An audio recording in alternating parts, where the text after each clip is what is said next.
There was once a city that shimmered between two worlds, a bridge of gold and stone, called Constantinople. It stood between the east and the west, where morning prayers met the setting sun, and within its winding alleys lived a man who measured time, but not in hours, nor in minutes. He measured it in memories. His name was Elias, a quiet clockmaker whose shop smelled of oil and dust and patience. He lived alone, surrounded by 100 ticking hearts, clocks that never spoke the same rhythm twice. Some were gifts from travelers, others rescued from ships that never returned. And every night, Elias would listen, not to their sound, but to the silence between their ticks. He said that silence was where the past slept. When he was a boy, his father had told him, "Time is not what the clock tells you. It is what you remember when the clock stops." Years passed. Empires rose and fell outside his window. Byzantines, Ottomans, merchants, monks, emperors, but inside his little shop, nothing changed. The air always smelled of brass and smoke, and the clocks, they just kept whispering.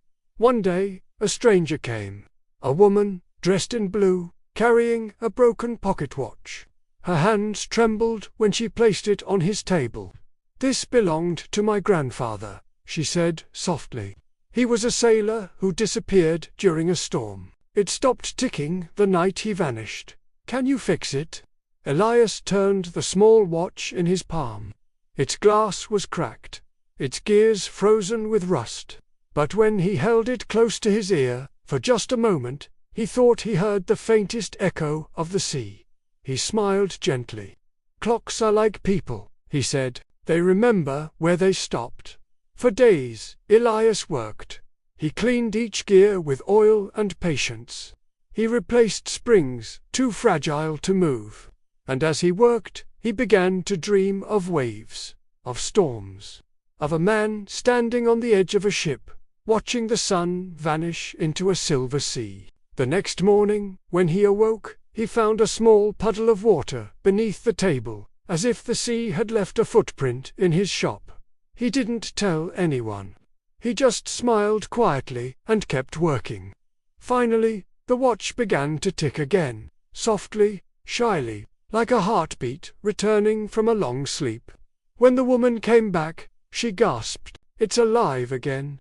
Elias only nodded. He didn't charge her any money.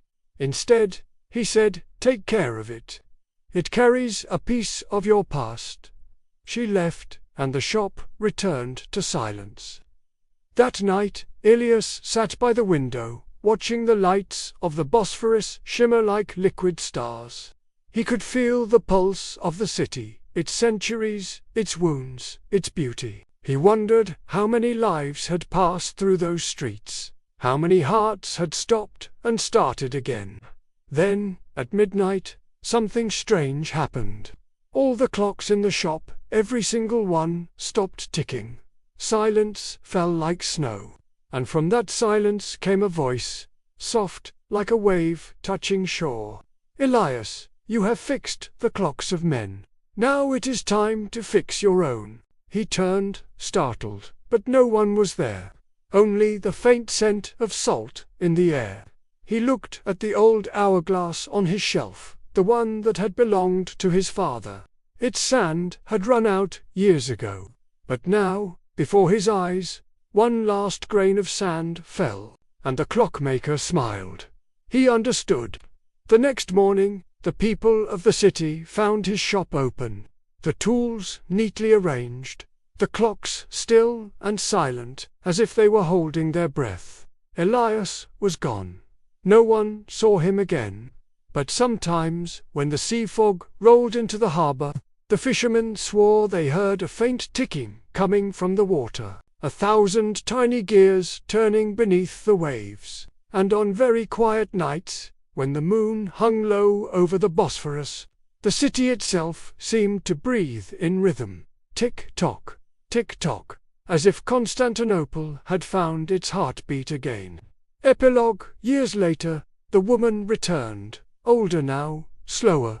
She stood by the abandoned shop, holding the same pocket watch. It was still ticking.